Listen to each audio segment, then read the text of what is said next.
चलिए भाई जनरलाइजेशन पढ़ाते हैं। Generalisation of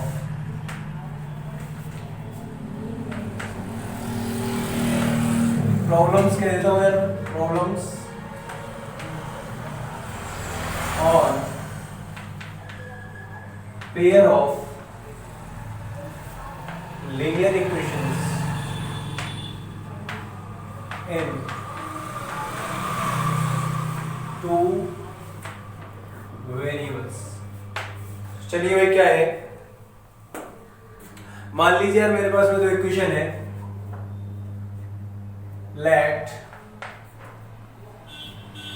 the equations are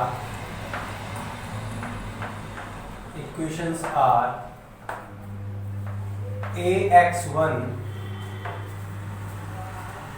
plus a1x plus b1y is equals to c1, और एक ले ली मैंने यार a2x plus b2y is equals to c2। ये इक्वेशन नंबर 1 हो गई, इक्वेशन नंबर 2 हो गई। हमने जनरल इक्वेशंस लिए हैं, हमने जो कोफिशिएंट लिए हैं, सॉरी जो पे नंबर्स लिए हैं, हम इस प्रॉब्लम का जनरलाइजेशन कर रहे हैं, इसको हमें सॉल्व करना है, ठीक है ना। तो यहाँ पर क्या है भैया,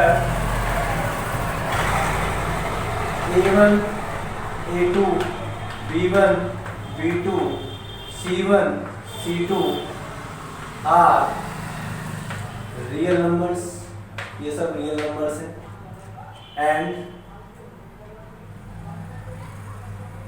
ठीक है भाई। तो अभी हमें इसको सॉल्व करना है। तो इसमें देखो हमारे पास क्या केस बनेंगे। वैसे इसको सॉल्व करने के जो मेथड्स थे वो मैंने आपको बता दिए थे, तीनों मेथड्स हम इसको सॉल्व करने के पढ़ चुके हैं, जिसमें से एक था, तो इसको सॉल्व करने के जो मेथड्स थे, methods to solve it, methods to solve it. हमने कितने मेथड पढ़े, हमने एक पढ़ा था आपके लिए सब्स्टिट्यूशन मेथड,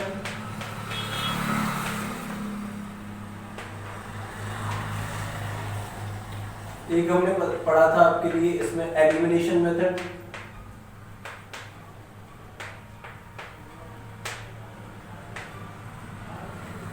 एक हमने पढ़ा था आपके लिए इसमें क्रॉस मल्टीप्लिकेशन मेथड। और तीनों के वीडियोस में डाल चुका हूं, नहीं देखें तो वो वीडियो देख लीजिएगा।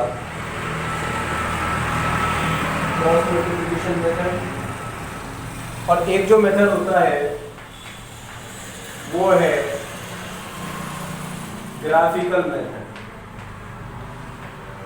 Graphical method. ये चार मेथड इसको सॉल्व करने के हैं भाई, ये चार मेथड इस प्रॉब्लम को सॉल्व करने के हैं। इन चार मेथड से हम इसे सॉल्व कर सकते हैं, लेकिन मैं एलिमिनेशन मेथड का यूज करूंगा इसको सॉल्व करने के लिए, ठीक है ना। और देखते हैं क्या हमारे पास आता है। चलिएगा, तो मैं अभी इसको बता देता हूं यहाँ पे।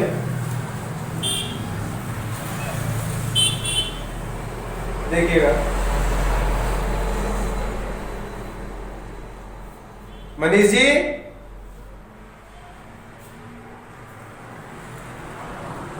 सबसे पहले case first,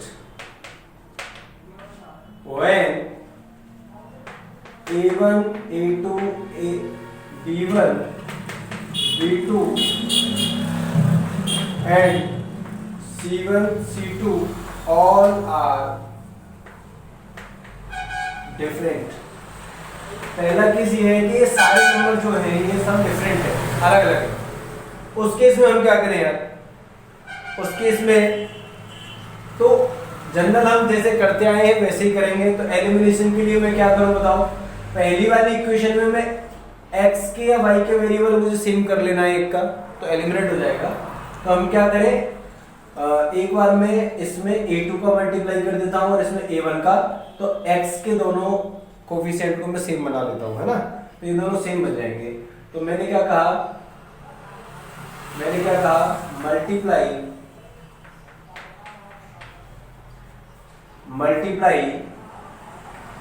A2 and A1 in equations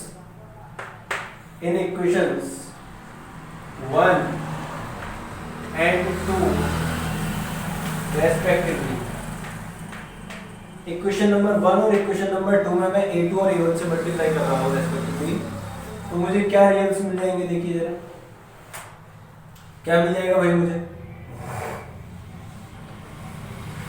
इसमें A2 से मल्टीप्लाई किया तो मिलेगा A2 A1x plus A2 B1y equals to A2 C1, ये तो यहाँ मिल जाएगा।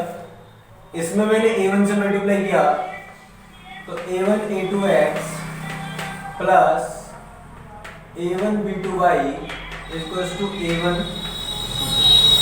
ये मिल गया भाई मुझे। अब इस इक्वेशन में से यानी इक्वेशन नंबर 3 में से मैं इक्वेशन नंबर 4 को माइनस कर दूं, तो मैंने जब माइनस किया तो इनका साइन चेंज हो जाएगी, ये माइनस हो जाएगा, ये भी माइनस हो जाएगा, ये भी माइनस हो जाएगा। चूंकि ये दोनों सेम है A1 A2 A1 A2x, तो यार ये टर्म तो पूरा कट गया, x वेरिएबल वाला जो टर्म है वो पूरी तरह से कैंसिल आउट हो गया। अभी मेरे पास क्या बचेगा जरा देखिएगा यहाँ से, A2 B1 minus A1 B2 और y क्या आ जाएगा बताओ, कॉमन, y कॉमन आ जाएगा। इधर क्या बचेगा A2 C1 minus A1 C2, यहाँ पे ये बचेगा। तो यहाँ से y की वैल्यू क्या मिल जाएगी बताओ मुझे, इंप्लाइज y इक्वल टू क्या मिल जाएगा, A2 C1 minus A1 C2 upon A2 B1 minus A1 B2, ये मुझे यहाँ से ये मिल जाएगा। ये आ गई मेरे पास y की वैल्यू, जनरल वैल्यू है ये। जब भी हमारे पास ये सारी चीजें, ये सारे कोफिशिएंट डिफरेंट होंगे, कांस्टेंट डिफरेंट होंगे, तो हम ये चीज करेंगे। अब x के लिए क्या करें, अगेन x के लिए इस बार में क्या करूं, y के कोफिशिएंट को सेम बना लूं। तो मैं यहां लिख देता हूं अगेन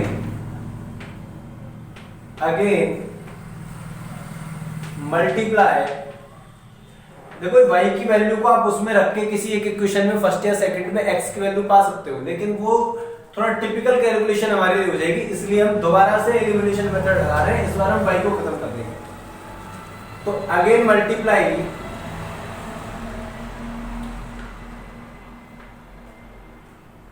B2 and B1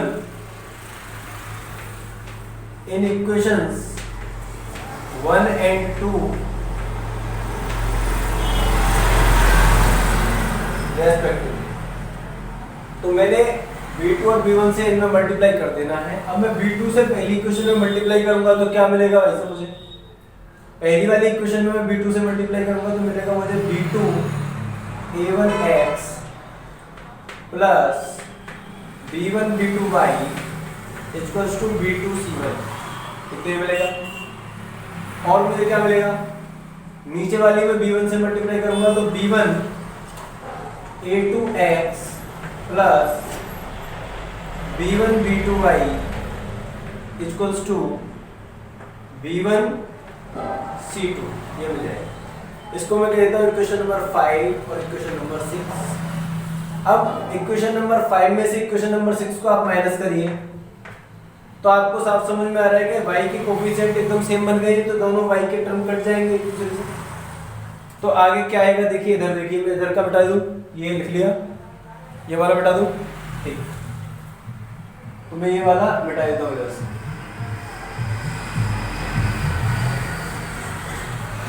तो भाई क्या मिल जाएगा मुझे, इधर देखिएगा B2 A1 minus B1 A2, B2 A1, ये मिटा ही देता हूं मैं पूरा, B2 A1 minus B1 A2 x equals to B2 C1 minus B1 C2। तो यहां से x की वैल्यू क्या मिल जाएगी बताइए, B2 C1 minus B1 C2 upon B2 A1 minus B1 A2। ये मुझे यहाँ से x की वैल्यू मिल गई, ये मुझे यहाँ से x की वैल्यू मिल गई। तो x और y की दोनों वैल्यू जब a1 a2 b1 b2 c1 c2 यानी सारी चीजें डिफरेंट हो, या मैं ये कहूँ कि ये जो कांस्टेंट है c1 और c2 जब डिफरेंट हो, ये भी हम कह सकते हैं कि जब c1 और c2 डिफरेंट हो तो उस केस में आप ऐसा कर सकते हैं। ठीक है जी। तो इन दोनों के कोऑर्डिनेट्स को मैं एक जगह लिख लेता हूं।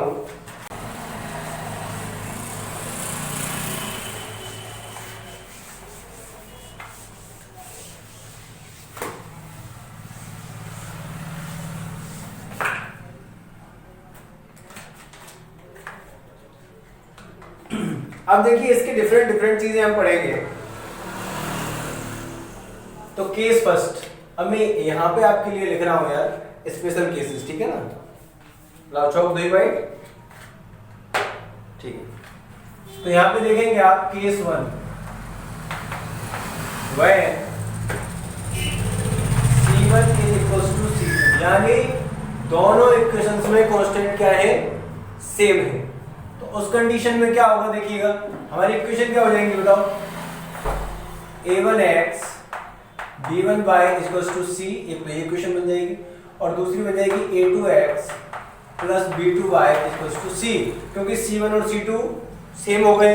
और इसको मैंने मान लो क्या कह दिया, c, मैंने मान लिया कि ये c है। तो दोनों इक्वेशन ही हो गई। तो इनके जो आंसर्स आए थे जनरल वाले में पिछले में, उन आंसर्स को अगर मैं देखूं तो x कोऑर्डिनेट क्या आता था हमारे पास, b2c1 minus b1c2 upon b2a1 minus b1a2, ये आता था। y कोऑर्डिनेट क्या आया था, a2c1 minus a1c2 upon a2b1 minus a1b2। लेकिन मैंने कहा था कांस्टेंट दोनों c1 c2 सेम हो गए कि जगह हम c प्लेस कर देते हैं इसमें, तो इसमें आप c1 c2 की जगह c रख दीजिए। ये आ जाएगा मेरे पास b2 into c minus b1 into c upon b2a1 minus b1a2। यहाँ रखिए a2c minus a1 into c upon a2b1 minus a1b2, ये चीज आ गई मेरे पास। तो यहां से आज c कॉमन आ जाएगा, c दोनों में से कॉमन आ जाएगा, तो आ जाएगा b2 minus b1 upon b2a1 minus b1a2। यहां भी c कॉमन आ जाएगा, और यह आ जाएगा a2 minus a1 upon a2b1 minus a1b2।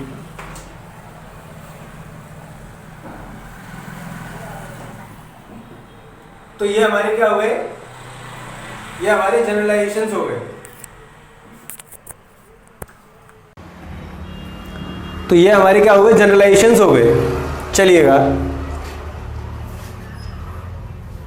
तो यानी जब हमारे कांस्टेंट सेम होंगे तो हम इनको डायरेक्ट, इनके कोऑर्डिनेट्स जो है वो हम इनसे निकाल लेंगे। यहां से एक्स कोऑर्डिनेट हमारा ये हो जाएगा और वाई कोऑर्डिनेट ये हो जाएगा। इतनी बात हमारी समझ में आती है, ठीक। चलिए अब मैं केस नंबर सेकंड की तरफ चलता हूं। केस नंबर सेकंड क्या कहता है भाई, तो भाई केस नंबर 1 मैंने बता दिया कि जब कांस्टेंट सेम हो जाएंगे तो अपन उस जगह c लगा देंगे, c1 और c2 की जगह, और c1 और c2 की जगह हम c लगा देंगे, तो जो कोऑर्डिनेट्स आए थे उनसे हम डायरेक्ट वैल्यू निकाल लेंगे। अब कांस्टेंट सेम होने पर और क्या क्या हो सकते हैं, उसमें कितने टाइप में, वो मैं आपको बताता हूँ। वो टाइप्स क्या क्या है देखिए। तो हमारा केस जो था फर्स्ट, वो यही था कि व्हेन कांस्टेंट्स आर सेम, यानी हमने क्या किया था कि c1 इक्वल टू c2 और इसको हमने मान लिया था से c। हमने ये कहा था कि यार इसको मान लीजिए आप ये कोई c है। ये बात हमारी और आपकी हुई अभी। अब यहां से आगे क्या है, इसमें क्या टाइप बन सकता है, वो टाइप देख लेते हैं हम। टाइप मैंने C को तो सेम कर दिया है, लेकिन अभी A1 A2 और B1 B2 मेरे पास में रह गए हैं। तो सबसे पहली बात तो ये है कि यदि किसी एक वेरिएबल के कोफिशिएंट सेम हो तो पहला केस क्या, पहला टाइप क्या कि यदि किसी एक वेरिएबल के कोफिशिएंट सेम हो तो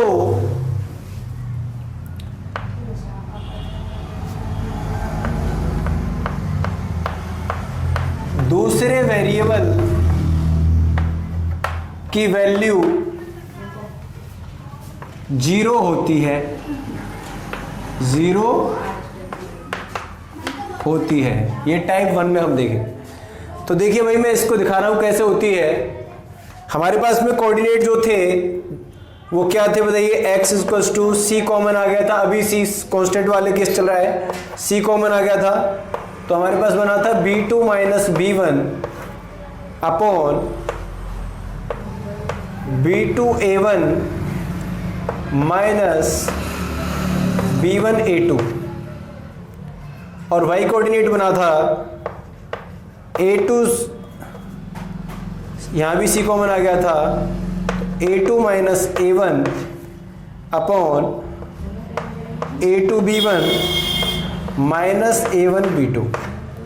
अब देखिए कैसे, मैं क्या कहना चाह रहा हूं कि किसी एक वेरिएबल के कोफिशिएंट सेम हो, यानी अगर x के दोनों इक्वेशन में, यदि किसी एक वेरिएबल के कोफिशिएंट दोनों इक्वेशन में बात कर रहा हूं, जैसे हमारे पास में इक्वेशन क्या थी यार, हमारे पास में इक्वेशन क्या थी, a1x plus b1y equals to c, ये तो मैंने सेम कर दिया है यहाँ पर, और दूसरा क्या है a2x plus b2y equals to c। मैंने कहा किसी एक वेरिएबल, यानी अगर y के कोफिशिएंट सेम हो जाए यानी b1 और b2 इक्वल हो जाए, या फिर x के कोफिशिएंट सेम हो जाए यानी a1 और a2 इक्वल हो जाए, तो मैंने कहा यार किसी के भी कर लो आप, आपका जो मन करे। मैंने कहा x के कोफिशिएंट को सेम कर देता हूँ, यानी मैंने आपसे कहा कि when a1 is equals to a2, तो जैसे ही a1 इक्वल टू a2 होगा, तो मैंने क्या कहा x के अगर इक्वल किए हैं आपने तो y की वैल्यू 0 हो जाएगी। तो आप देखिए, आप जैसे ही y कोऑर्डिनेट में a1 और a2 इक्वल रखोगे तो ये कैंसिल आउट हो जाएंगे दोनों, और इसकी वैल्यू क्या आ जाएगी, 0 आ जाएगी। तो देखिए मैं दिखा देता हूँ यार कि when a1 equals to a2 then y coordinate क्या हो जाएगा, देखो c, a2 और a1 चूंकि इक्वल हो चुके हैं तो इनकी वैल्यू क्या आ जाएगी बताओ, a2 माइनस a1 क्या हो जाएगा, 0 अपॉन a2 और a1 सेम हो चुके हैं, मैं इसको a मान लेता हूं, ये दोनों सेम हो गए अगर मान लो तो मैं इसको a कह देता हूं, तो a माइनस a आ जाएगा, यहाँ पर a माइनस a आ जाएगा, और यहाँ बन जाएगा a b1 minus a b2, तो a माइनस a 0, तो ये वैल्यू तो हो गई 0, यानी y कोऑर्डिनेट क्या हो गया, 0। तो a वाली कंडीशन में अगर y कोऑर्डिनेट 0 हो गया तो x कोऑर्डिनेट क्या होगा, अब x कोऑर्डिनेट की वैल्यू देख लेते हैं। तो भाई x कोऑर्डिनेट क्या हो जाएगा, x इक्वल्स टू हो जाएगा c b2 माइनस b1, यहाँ कोई चक्कर नहीं है क्योंकि b2 और b1 हमने सिर्फ a1 और a2 को सेम किया है। तो नीचे क्या आ जाएगा बताओ, b2 a1 a2 सेम हो गया है, तो b2 into a minus b1 into a, ये आ जाएगा। तो आप देख पा रहे हो कि यहां से a कॉमन में बाहर आ जाएगा, तो ये वैल्यू आ जाएगी c अपॉन a, ऊपर आ जाएगा b2 माइनस b1, और नीचे भी आ गया क्या, b2 माइनस b1। तो b2 माइनस b1 से b2 माइनस b1 कैंसिल हो गया, तो फिर x कोऑर्डिनेट हमारे पास क्या आ गया, इंप्लाइज x बराबर आ गया c अपॉन a। इसका मतलब कुछ समझ में आया? इसका मतलब ये है कि अगर x के कोफिशिएंट सेम हो गए तो y कोऑर्डिनेट 0 हो जाएगा, और x कोऑर्डिनेट क्या आने वाला है, constant upon coefficient of x। क्या आएगा देखिए, क्या बात समझ में आई यहां से हमें? यहां से ये मिटा दूं? Yes sir. यहां से हमें चीज ये समझ में आई कि जो x की वैल्यू होगी वो होगी constant term upon coefficient of x। ये तो ये एक जनरलाइजेशन हमारे पास आ गया और y कोऑर्डिनेट क्या हो जाएगा? 0। ये हो गया हमारे पास a। अब मैं b में क्या करूं? अब देखना मैं आपको दिखा रहा हूं सारी चीजें करके। अब b में क्या करूं? अब के मैं b1 और b2 को इक्वल कर दूंगा, a1 a2 को इक्वल नहीं करूंगा। तो इस बार मैं b1 और b2 को इक्वल कर दूंगा b केस में। तो इस बार मैं b ले रहा हूं when b1 is equals to b2, जबकि a1 और a2 इक्वल नहीं होंगे। तो इस केस में क्या होगा? तो वही काम जो हम कोऑर्डिनेट हमने लिख रखे थे। बताइए x के कोऑर्डिनेट हमने क्या लिख रखे थे यार? x के कोऑर्डिनेट हमने c कॉमन लिया था, b2 माइनस b1 आया था upon b2 a1 minus b1 a2। y coordinate क्या था? a2 minus a1 c common में था, नीचे a2 b1 minus a1 b2। हाँ भैया बताइए, b1 और b2 तो इक्वल हो चुके हैं, तो b1 और b2 की जगह मैं b कह दूं इसको सेम। तो यहाँ पे जब आप वैल्यू रखोगे तो c into B minus B upon, और b1 b2 को b कह दिया मान लीजिए मैंने, तो ये आ जाएगा ba1 माइनस ba2। लेकिन b से b जैसे ही कटेगा ये हो गया 0 और ये पूरा कोऑर्डिनेट क्या हो गया? 0। अब नीचे वाले को देखेंगे y कोऑर्डिनेट को, तो यहाँ पर जब मैं वैल्यू रखूंगा तो c और a2 और a1 तो इक्वल है नहीं, इसलिए इसको तो ऐसे ही रहने देंगे हम। यहाँ पर b1 b2 की जगह b रख दीजिए, तो a2 into B minus a1 into B, और आप देख पा रहे होंगे कि a2 माइनस a1 अपॉन, यहाँ क्या आ जाएगा बोलिए? b कॉमन में आ जाएगा, तो क्या बचेगा? a2 माइनस a1, और आपने देखा कि ये दोनों तो कैंसिल आउट हो गए, तो वैल्यू आ गई हमारे पास c अपॉन b। इसका मतलब यहां से हमें क्या मिल गया यार? यहां से हमें ये मिल गया b वाले में कि जब ये वाला केस हो गया यानी b1 b2 इक्वल हो जाएंगे और a1 not equal to a2 और c1 इक्वल टू c2, जब ऐसी कंडीशन होगी तो यहाँ पे हमें एक चीज मिल गई कि अगर, हाँ यहाँ हमें क्या मिला कि हमारा x कोऑर्डिनेट क्या हो जाएगा? 0 और y कोऑर्डिनेट क्या आएगा? c upon b। तो इसका मतलब y कोऑर्डिनेट क्या आ गया? Constant term upon coefficient of y। इस चीज का हम डायरेक्ट यूज करेंगे एमसीक्यू में। अगर ये क्वेश्चन आएगा तो इस चीज का हम डायरेक्ट यूज करके आंसर निकाल देंगे। तो ये हमारे पास में a और b केस बन गए हैं जब हमारे एक एक कोफिशिएंट सेम होगा। तो ये तो एक केस था हमारा। अब देखते हैं हम टाइप नंबर 2। ये हमारा टाइप 1 था जो मैंने आपको बता दिया। इसकी पूरी एक समरी समराइज करके हम बाद में देखते हैं, है ना। अब मैं देख रहा हूं टाइप नंबर 2। तो चलिए टाइप 2 देखते हैं इसका। टाइप सेकंड क्या कहता है? टाइप सेकंड ये है यार कि when coefficient of x and y in both equations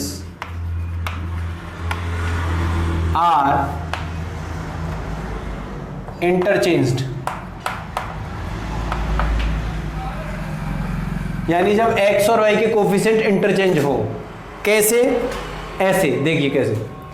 मैंने कहा इक्वेशन क्या हो जाएंगी फिर बताओ? ax plus by equals to c, और दूसरी इक्वेशन हो bx plus ay equal to c।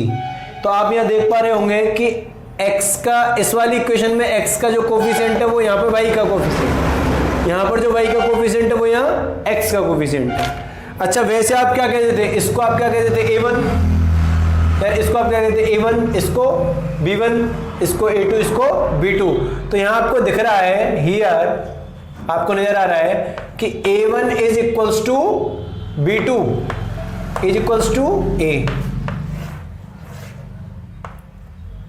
And A2 is equals to B1 is equals to B। यानी जब x और y के कोफिशिएंट इंटरचेंज हो गए हो और कांस्टेंट क्या है, सेम, कांस्टेंट सेम है यार, तो इस कंडीशन में क्या होगा, केस तो कांस्टेंट सेम का ही चल रहा है। तो ऐसे जब आप देख लेंगे कि क्रॉस में जब x और y के कोफिशिएंट इंटरचेंज हो गए हैं तो आपने क्या करना है, तो आप बताइए यार x के और y के हमने क्या देखे थे कांस्टेंट सेम की कंडीशन में, x कोऑर्डिनेट क्या होता था हमारा बताइए, c b2 minus b1 upon b2a1 minus b1 a2, ठीक है ना। ओके, तो अभी यहां पर आप इन वैल्यूज को रखिए भाई। तो बताइए x कोऑर्डिनेट क्या आ जाएगा हमारा, c, बताइए b2 की जगह क्या a, b1 की जगह क्या b, तो c a minus b upon b2a1। देखो b2 और a1 दोनों की वैल्यू a है तो मैं लिख दूं a into a minus b1 और a2 की वैल्यू b है तो मैं लिख दूं b इंटू b। तो क्या हो जाएगा भाई, इधर देखिए x इक्वल टू क्या आ गया, c a minus b upon a square minus b square. और चूंकि आप जानते हैं, क्योंकि आप जानते हैं कि a square minus b square क्या होता है, a plus b into a minus b। तो इस चीज को मैं यूज कर लूं, इम्प्लाइज कि x क्या हो जाएगा, होता है c a minus b upon a minus b into a plus b, ये हो जाएगा। तो a माइनस b से a माइनस b क्या हो जाएगा, कैंसिल। तो बताइए x बराबर क्या आ गया, c upon a plus b। इसको मैं और क्या कह सकता हूं यार, मैं कह सकता हूं कि x इक्वल्स टू आ गया कांस्टेंट टर्म अपॉन x का कोफिशिएंट प्लस y का कोफिशिएंट a प्लस b। एक x कोऑर्डिनेट तो ये आ गया मेरे पास। अब y के लिए देख लेते हैं, अब y के लिए भी देख लेते हैं। तो देखिए भाई y के लिए ये मैं मिटा देता हूँ इधर, ये आपने नोट वीडियो आप बैक करके देख लेना। अब मैं आपको y2 के लिए बताता हूँ कि y कोऑर्डिनेट कैसा आएगा। तो देखिए y कोऑर्डिनेट क्या था हमारे पास y कोऑर्डिनेट क्या था, a2, यहाँ पे c कॉमन था हमारा, a2 minus a1 upon a2 b1 minus a1 b2। आप इनकी जगह वैल्यू लगा दिए तो y की वैल्यू क्या मिल जाएगी, c a2 मतलब b, a1 मतलब a अपॉन a2 और b1 दोनों की वैल्यू b है यानी b into b minus a1 b2 की वैल्यू a है मतलब a इंटू a। तो यार देखिए क्या हो जाएगा, इसका मतलब y की वैल्यू क्या आ गई भाई, c b minus a upon b square minus a square. और सेम वही अभी जो मैंने बताया c b माइनस a, ऐसे इसको खोलेंगे आप तो ये खुल जाएगा b माइनस a और b प्लस a। इससे ये दोनों टर्म कट गए यार। तो y बराबर क्या आ गया बताइए, c upon b plus a, या इसी को मैं क्या लिख दूं a प्लस b। इसका मतलब यार y बराबर क्या आ गया, constant term upon a plus b। और ये चीज आप गौर करिए कि अभी जो x निकाला था और जो y है ये दोनों कैसे आ गए, सेम। तो ये हमारे पास एक इंपॉर्टेंट जनरलाइजेशन था। तो यार अब इन चीज़ों को आपकी समझ में ये सब चीज़ें आ गई होंगी। अब इनके जो क्वेश्चंस हैं, जो न्यूमेरिकल्स हैं, जो प्रॉब्लम्स हैं, इन सारी चीज़ों पे बेस्ड वो मैं नेक्स्ट वीडियो में आपको कराऊंगा। Thank you.